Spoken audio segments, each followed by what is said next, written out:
पेक्षा आमचंच आज जाहीरपणाने एक मत आहे. चला जाऊ द्या, मला ही विनंती करायची नव्हती, पण मला माझ्या समाजासाठी करायची, कारण आम्हाला तोडगा काढायचा आहे. आम्ही मजा करायला आलेलो नाहीत मुंबईला.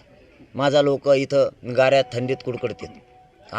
जितकेच मुंबईचे हाल आहेत तितकेच आमचेसुद्धा हाल आहेत. आमचं बी सोपं नाही, दोघांचे हाल होऊ द्यायचे नाही. आता ही सरकारच्या हातात. तर आमची अशी विनंती मुख्यमंत्री साहेबांना, देवेंद्र फडणवीस साहेबांना आणि अजितदादा पवार साहेबांनी स्वतः प्रत्यक्ष यांनी चर्चा लिहून हे तोडगा काढावा, ही माझी समाजाच्या वतीनं तिघांनासुद्धा विनंती. कारण आम्हाला बी मुंबईला यायची हौस नाही, नसता मात्र मग आम्ही मुंबईकडे निघालेले. तुम्ही स्वतः तिघही लक्ष घाला. मी समाजाच्या वतीनं तुम्हाला विनंती केली शेवटची, तुम्ही तिघांनी लक्ष. त्यांनी यावं, चर्चा करावी, ही तोडगा लगेच काढावा. म्हणजे हे शिष्टमंडळ जे येणार आहे नाही, हे असंच राहील दादा चालू.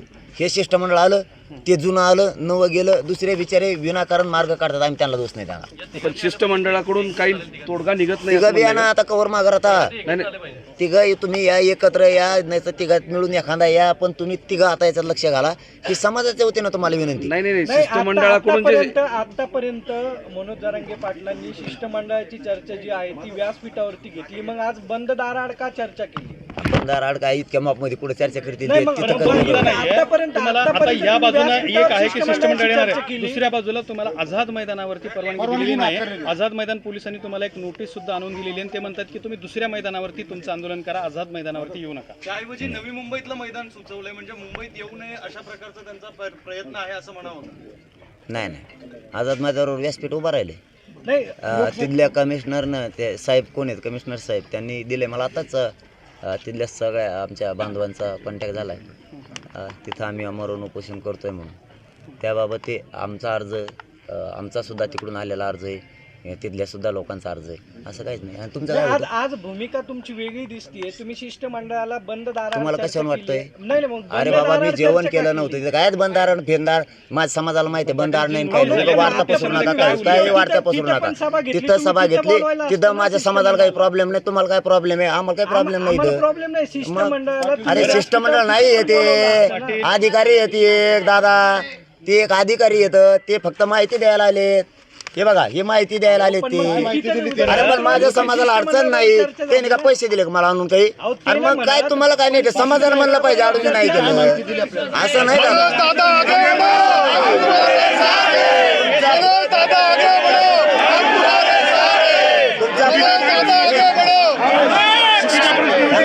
थांबा रे, तुम्ही पहिल्या दिवसापासून विरोधातच बोलताय. पहिल्या दिवसापासून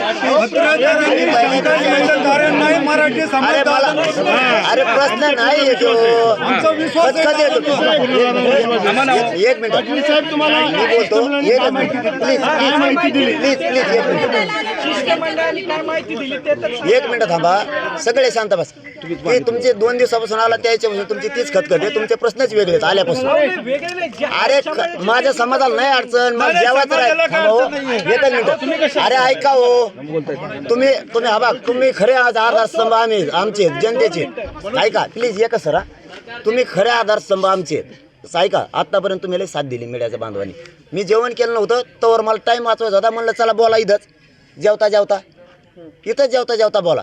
बरं व्यासपीठावर नेलं, पोरं येतं सगळे, तिथंही पोरच होते आंतरवालीत. पण त्यांना विचारलं, मी चर्चा करतोय तर तुम्ही गाड्या लाईनीत लावा वेळ जाण्यापेक्षा.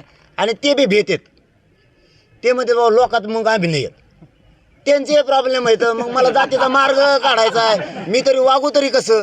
ते म्हणते त्या पोरात नाही चर्चा काहीच नाही. ते म्हणले आता शिष्टमंडळ कोणते पत्रक घेऊन येणार आहे. म्हणलं येऊन द्या, मग मी चाललो मुंबईकडे. काही मुद्दे तुम्ही लिहून घेतलेले काहीच नाही, तेच मी बोललेलं होतं ते काहीच नाही. चालता माझ्या ध्यानात राहा. 54 लाखाच्या नोंदीबाबतची चर्चा झाली, त्यांच्या नातेवाईकांना प्लस चर्चा झाली, सगळ्या सोयऱ्यांच्या अध्यादेशाबद्दलची चर्चा झाली. आम्हाला तिन्ही अत्यंत गरजेचे आहेत. प्रॉपर्टीच्या खटल्याबद्दलही झाली, पण तो समजा बाकीचा जनरल विषय ते लगेच करायला तयार आहेत. आमच्या गुन्ह्याबद्दल राज्यातल्या झाली. ते म्हणले ते आदेश काढतायत आणि घेऊन यायले. म्हणलं मग काय चर्चा करून उपयोग आहे? मग जेवायचं झालं, म्हणलं मी जातो, आम्ही मुंबईकडे निघतोय. फक्त बंद दाराआड मला डाग नका लावू. मी तुम्हाला विनंती करून सांगतो, मी बंद दाराआडचा नाहीये. ते भ्यायला लागलेत लोकात यायला. मग आता मार्ग काढायचा तर काय करावं? नोंदी सापडल्या लोकांना किती प्रमाणपत्र दिलेत त्याचा काही आकडा सांगितलेला आहे काय? आणि नाही, तोंडी सांगितलंय, पण अधिकृत माझ्याकडे आल्यामुळं मीच नाही सांगत. अधिकृत नाही. मी त्यांना डाटा मागितला होता, त्यांनी डाटा न आणल्यामुळं मी नाही सांगू पण शकत. त्यांनी काय कोणती तुम्ही सांगितलंय तुम्ही म्हणले की नवं शिष्टमंडळ जुनं हे कंटिन्यू होऊ दे ना प्रश्न. हा बरं आझाद मैदानावर परवानगी नसली तरी तुम्ही आझाद पाटील ते त्यांचे ऐका. वैयक्तिक काय आहे ते सकाळी नवीन एक आलं होतं ते कुठलं शिष्टमंडळ होतं आपलं आझाद ते म्हणले नाव सांगू नका, साहेबाकडूनच चालते तिकडूनच मंत्रालयाकडून मुख्यमंत्र्याचं ते नाव सांगू नका. हेच होतं त्यांचं बी तेच लिहून नेलंय. हे आता आले परवाचे हे साहेब, त्यांनी तेच लिहून नेलं. आता घेऊन येणार आहेत, तेच घेऊन येणार पण आहेत. याचा कंटाळा मला फक्त वारंवार तेच होत हा. आहे. म्हणून जे मला हे सांगा की कंटाळा येतो या सगळ्या गोष्टीचा, की तुम्ही वारंवार म्हणतात की आम्हाला आरक्षण पाहिजे. सगळं काही 3-4 महिन्यापासून जे काय ते सांगतात. तुमच्या शब्दालाच आपलं प्रमाणे कटाळा खरंच आलाय. शेवटचाही केलं प्रयोग आता. ते म्हणले तिकडे भ्यायला लागलो तर म्हणलं मी भाकर खाता बोलू. मला फक्त एवढंच, मी लय प्रामाणिक, मला डाग ना काढू. हां नाही सत्यता, एक माणूस म्हणून बोलतो, तुमचा पत्रकार म्हणून विचारणं गरजेचं आहे. मी तुम्हाला दोष बी देत नाही आणि समाजाने देऊ नका अजिबात कोणीच, त्यांचं विचारणं गरजेचं आहे. पण बंधारा आड ते लागलेत भ्यायला की पोरण घोषणा दिल्या की ते म्हणजे आमचा अंग थरथर कापत. काय सांगू आता, मग आता आडून जावं तर इकडून मला भेवेल, नाही जावं तर तिकडून ये. आझाद मैदानावर परवानगी नाही तरी तुम्ही आझाद मैदानावर जाणार का? परवानगी दिली, परवानगी घेतली तिथल्या आमच्या बांधवांनी. त्यांनी सांगितले, एक बाजूसुद्धा दिली त्यांनी आझाद मैदानची. तिथं स्टेज लावणं चालू आहे, पोलीस बांधवांनी त्यांना दिली असं त्यांनी मला आत्ता सांगितलं. वाटल्यास तुम्ही वीरेंद्र पवारांना विचारा दिली का, म्हणजे त्यांच्याकडे ते कागद आहेत. नाकारली परवानगी नोटीस तरी याची तुम्ही आहे जाणार का? असं ते पोलीस म्हणले. बॅबी परवानगी वाचली नाकारली तरी तुम्ही जाणार का? त्या नोटीशीत त्यांनी मला सांगितलं, मी वाचली नाही. उठलो होतो मी, नेमके कपडे घातले, मला जायचं होतं. ते म्हणले एकच मिनिट, एवढं उत्तर देत लगेच. त्यांनी मी वाचले नाही. ते म्हणले काहीच नाही, जे कोर्टात आहे त्याच्या बाबतची नोटीस आहे. म्हणलं आमचे वकील बांधव जाणार आहेत. या